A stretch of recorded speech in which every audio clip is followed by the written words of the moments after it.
Hayolingizda faqat latta-putta, chiroyli kiyinish, yangi mashinani maqtash, qimmatbaho taqinchoqni taqish. Aytingchi, oxirgi marta qaysi kitobda o'qidingiz? Kallangiz bo'm-bo'sh. Fikrlashdan to'xtagansiz. Yashashdan maqsadingiz nima? Go'yoki bu vaqtda qalbingizga quloq tutganmisiz?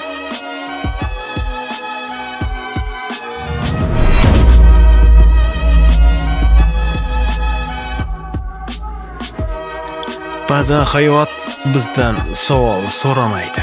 U shunchaki tanlov oldiga qo'yadi.